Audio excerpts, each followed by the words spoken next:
Welcome aboard. It's Captain G with another Global War 1985 YouTube episode of Killing Fields 7.2 U.S. Pacific Command. So let's just jump right into it. We're going to go directly to technology. We're losing our patience with some of these techs, so we're going to double up. Tech 4 is Advanced SLBMs. We're at stage 3. We only need an 8 or higher to finish that one. Tech 11 are Nancy Reagan dice. We're dedicating 2 Nancys. We are at stage 3 of advanced sonar, and it does impact one of our combat moves this turn, so we'd really like to finish that. And again, the ever faithful Tech 13, we're still sitting at level 3 on that. We need one more to finish. So high numbers is what we want, and we can finish these techs. In the randomizer, high numbers. Oh, I laugh in the face of sheer abstract failure. 1, 7, 5, those are terribly disappointing. An 8 for advanced SLBMs. So that moves forward. That's the only tech that we got this turn. Alas. Okay. So let's jump over here. Up. My bad. I always get excited and want to bring you directly to the combat. We have this procurement policy that we have to go through, and competitive bidding, and U.S. manufacturing, industrial base, blah blah. So the U.S. walked into this turn with 22 IPP cash on hand. We're going to spend 5 for the first stage of our battleship refit, and we'll be finished next turn. 6, 3 each for 2 different guided missile frigates. 4 for another airborne unit, 4 for another U.S. Marine unit, and 3 for a SAM battery. And that is 22 when added together. Missile production, 3 Tomahawks, 3 regular cruise missiles, and 2 anti-ship missiles. All right, so now let's jump over here and let's give you a wide view of our theater of operations and walk you through our combat dice. Actually, I'll bring you a little forward because this first one you can see from here. So all the way up here is a 1, and where these 2 Soviet subs are is a 2. So the first one is a cruise missile strike. We are sending our U.S. Air Force B-52 squadron out of Tokyo from its base at U.S. Forces Japan, and it's going to fly 1, 2, 3, 4, 5, 6 to our U.S. Air Force launch point in the Navicomputer. Bing!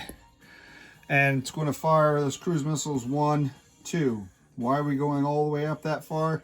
Probably didn't need to go all the way up that far, but we wanted to get far away from any ASF interceptors or fighters that Soviets could scramble.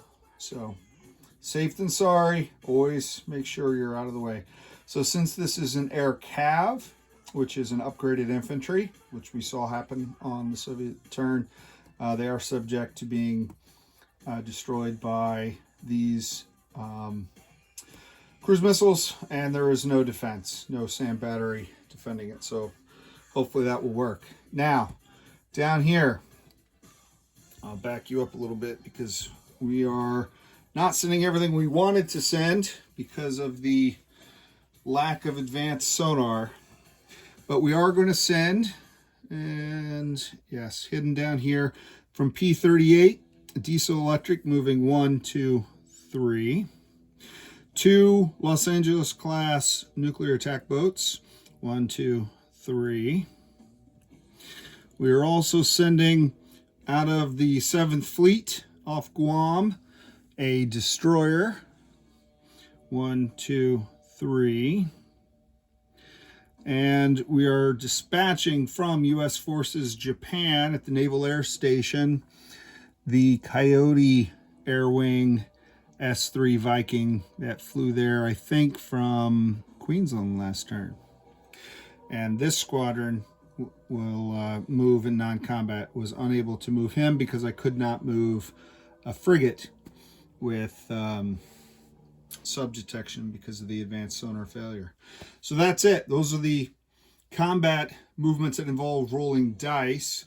I didn't put a dice on it, but I am doing some ASW patrol realignment. So this ASW Hilo is shifting its patrol vector, patrol assigned area from P18 to P10, and then from P29 over to P18, and then the third ASW helicopter from U.S. Forces Japan Naval Air Station is going to come down and replace the one that just moved. Arguably didn't need to do that.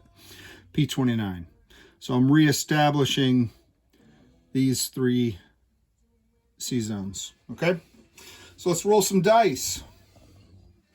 All right, first and foremost, let's kill that airborne. And for those who have not seen a scenario 1, why is the U.S. dedicating a B-52 and cruise missiles when we could use those cruise missiles to strike targets in the Philippines or in Vladivostok or South Vietnam or anywhere else in this global combat? Why is this so important? From this airbase, this aircav unit has a range of 3, and unless it is killed, could fly 1, 2, 3, and invade the state of Alaska, and more importantly, take away these oil production, which is right now the only oil production flowing into U.S. Forces Pacific. So that was the clear and present danger that this aircav unit posed to the United States, and why we have a swift response, and hopefully one with a successful outcome. All right, so 5 or less are our black dice. 2 dice, 5 or less, no AMD. We want low numbers this time, out of the randomizer. All right, we got an 11 and a 6. It's one of those turns that you just want to start all over. Welcome aboard, it's Captain G. Let's try this a second time. All right, so that was a fail. We missed. And that clear and present danger persists, so we're going to have to address that in another way. All right, our second combat. Now, I did check with the Admiral, and the Soviets have elected for any sub that is not destroyed in my initial attacks will go on silent running to preserve its capacity to react and respond accordingly. So the silent running, get out of jail free, escape the torpedo card is sitting right here, and I'll apply it. But before then, we get some shots. We have a diesel electric at 3. We have the 2 LA class nuclear attack subs at 4. The destroyer is a 4. And the S3 Viking, the only one that we brought, was a 4. And so we have 4 4s and a 3. Yes. We're missing the other frigate and the other Viking because of technology. So 4 4s, 2 LA class, 1 destroyer, 1 Viking, and a 3. Blues are 3. This is the diesel electric. And if I get only 1 hit, he'll take it on the Victor 3. I need 2 to be able to kill that SSGN that's firing missiles left and right. Here we go. Low numbers. Low numbers. Whoa, there we go. Woo. If you saw this last guy, Drunken Sailor, making his way through and then finally settling down. So 7, 5, 12, these guys all missed. We hit on the 1, and this dice came through in the end after rolling. So 2 hits. Super awesome, fantastic. Say it with me. So these guys are both killed. Now, they do get on their way down to the deep, 2 shots back. So snap fire torpedoes fire down the bearing of the incoming torpedoes, whether or not they have a lock on the diesel electric or the LA class or even the destroyer or the P3 or the S3 Viking that dropped the torpedo on them. Let's see. Here you go, Admiral. Oh, 1 and a 10. I'll give the 1 to the Victor 3 since it's more combat oriented. Now, he got a 1. I believe he does not get target select, but if I'm wrong, because this isn't regular combat, this is just ASW operations. So I don't think there's target select, if I remember correctly, which is a 50-50 chance. You have to roll a 6-sided dice and see what happens. See if I remember right, but I think I'm good. So I'll take the hit on the diesel electric submarine. So it also comes off the board. And that was a Japanese maritime self-defense submarine that joined the U.S. So fitting that he goes down fighting off the coast of Japan to protect his homeland. So victory there. Nobody gets the get out of jail free card.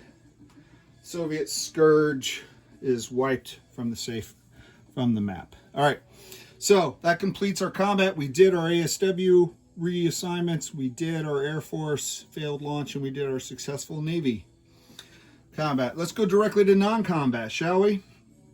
All right, first and foremost, let's land the B-52 bomber, heading back to its base, U.S. Forces Japan.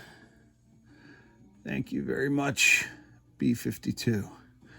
Take off the Air Force coordinates. All right. And the S3 Viking, well, he's going to land right here. But there's nothing there. We'll see. All right.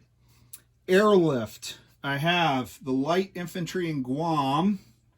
I now need to reposition because that threat is still there. And I need to send him up to Alaska. Sadly. Okay. Also, I'm going to take from Taiwan the airborne that deployed when we sent our expeditionary forces and airlift him down to Queensland. So down here in Queensland. There'll be some other stuff coming down here.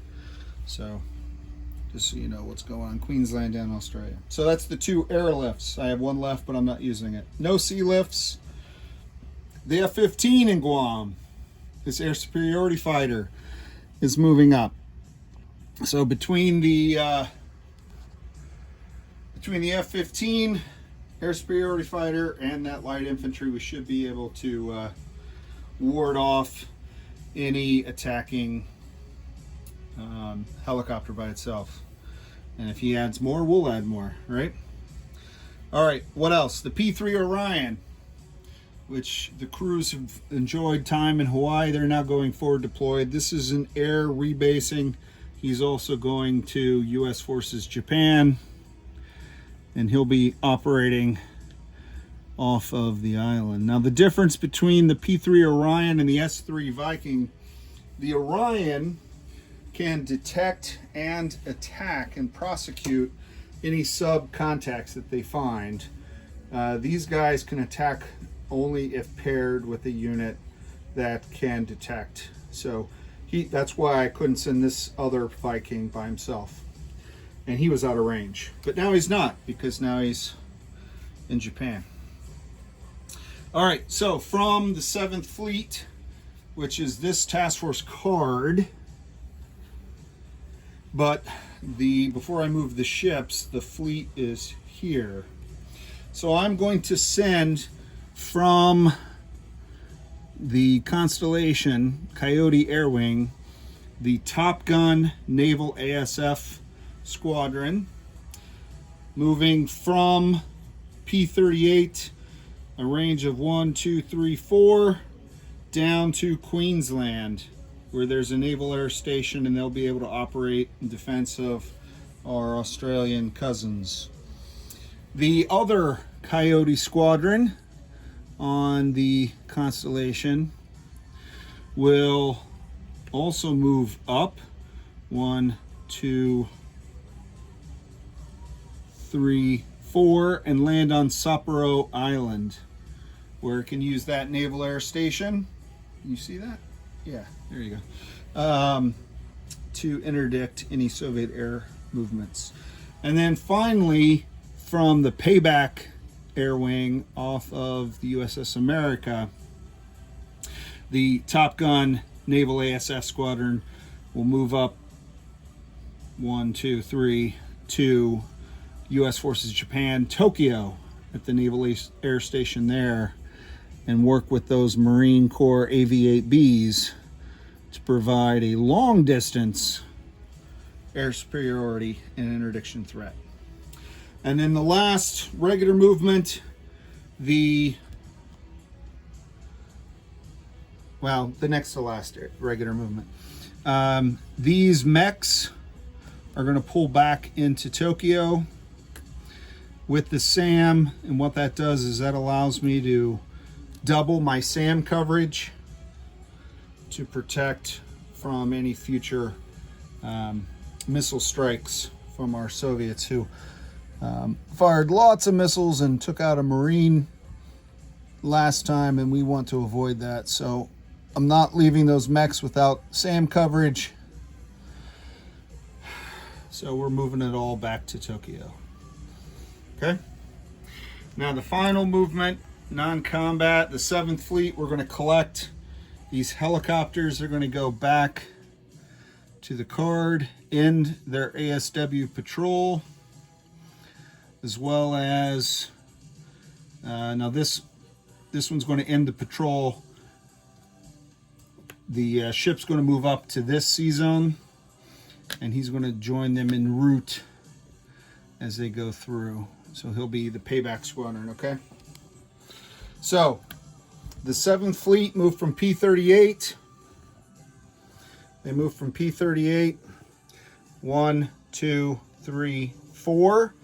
And they get the movement bonus from this major port in Guam.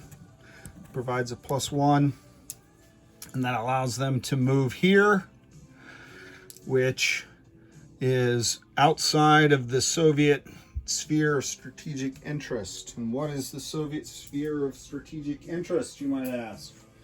Well, we've mentioned in many of the other videos, particularly with scenario 2 with NATO and Warsaw Pact, that sometimes there are options open to you, but you don't take them. And one option is, well, gee whiz, Captain G, can't you just park an aircraft carrier right here in P8 and just fire cruise missiles and bomb the heck out of the Soviets? I can if I could show it. Yeah, I could, but that will be a clear and present danger against the Soviets, and that would give them nuclear release. And that nuclear release area is basically anywhere around these Soviet islands as well as Japan, that they would feel equally threatened if we were here, or here, or here, or up here. So this sea zone, P21, is outside of that. We're in the middle of the Pacific. All right, so that's where we are. Hopefully that makes sense for those keeping score at home. All right, so that's all of our combat moves. That's our non-combat moves. Let's bring back our build plate. And I'll kind of tilt you this way because that's more germane. The SAM battery, the Marine, and the Airborne unit are all being produced in the West Coast. The Marine and the Airborne being special types of infantry that have to be produced, at a major military base, and the SAM because I want it there. We're building the battleship, so it goes on stage 2 of the production chart. And our 2 guided missile cruisers, we're just going to go ahead and put import here in P25, the Western United States. So we're going to build those import where they get the benefit of air defense to cover them from the port inherent ASMs. So I'll take this money off. I did fire 2 cruise missiles that I'll take off the board, and I'll add 3. So I had 3, fire 2, left me 1, add 3. That leaves me with 4 cruise missiles at the end of the turn, and then I'll also add boatloads of Tomahawks and ASMs. Okay, let's not setting the land speed record for fastest turn, but we are moving smartly and with purpose. Let's go ahead and collect income and wrap up our turn. So our income has not changed for some time. We've been unable to get past the Soviet blocking units. So we have an income of 25 minus the 6, same 6, 4 for oil, 2 for the trade loss from Singapore. So that leaves us with 19. And let's see what U.S. Global Command wants to give to us. I'll use a purple Ronald Reagan dice out of internal optimism, much like my childhood hero. Let's see. 5. 5 is 4 IPP. 5 is more than what we got last time. So that's a good thing, right? Last time we only got 3. So I'll add the 4 to the 19. We'll end up with 23 IPP cash on hand at the end of the turn. 23. I'll do a forces recap for my fellow players. I'm going to turn it over to Ozark Outpost and the People's Republic of China. Just a note, because it's been a couple days since the last turn was played, and Ozark will probably take his time. He may or may not get to his turn right away, because some of us have travel coming up, work obligations, so it'll be a few days before I can go again, which is middle of next week, more or less. So just so that way you know and you're not looking for a video every day. So with that, I'll turn it over to Ozark and the Chinese. This is Captain G, over and out.